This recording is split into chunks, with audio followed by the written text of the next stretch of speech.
Lietuvoje vis labiau populiarėjantis į javų auginimą orientuoti chemizuoti ūkiai ne visuomet ekonomiškai pasiteisina.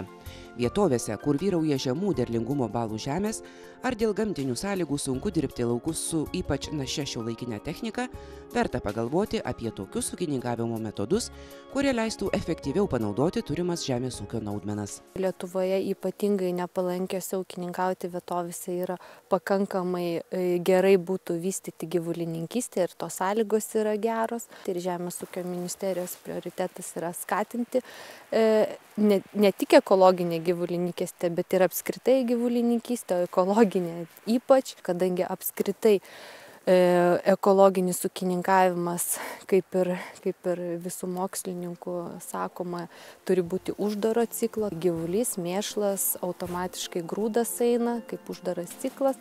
Pietryčių Lietuvoje Žagarinės kaime ūkininkaujanti Oksana Jutkevič sako, kad net ir labai besistengdama didelių grūdinių kultūrų derlių neužaugintų.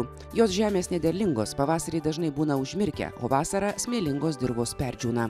Nemažą mėsinių galvijų bandą auginanti ūkininkė kitokio ūkininkavimo modelio net neįsivaizduoja. O ūkininkaudama ekologiškai ji dar gauna Lietuvos kaimo plėtros 2007-2013 metų programoje numatytą paramą. Mums yra lengva tuo, kad tą derlių, kurį išauginam ekologinį, mes sumaitinam savo galvijam. Nėra taip, kad mes turim jį parduoti. Taip, aišku, apsiribojam galvijų skaičium, bet manau, kad verta. Ekologiškai ūkininkaujantiems gyvulių augintojams Lietuvos kaimo plėtros 2007-2013 metų programoje numatyta parama skaičiuojama kaip ir ekologiniams augalininkystės ūkiams pagal deklaruotus pasėlių plotus.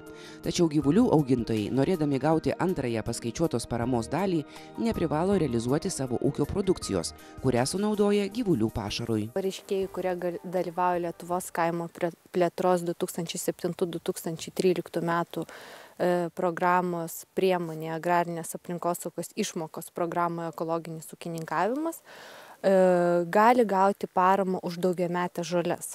Tai būtų 438 litai už hektarą.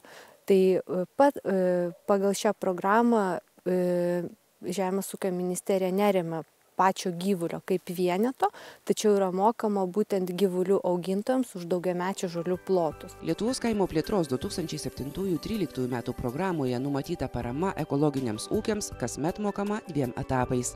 Pusė sumos deklaravus pasėlius, o kita pusė pateikus dokumentus apie užaugintos produkcijos realizavimą.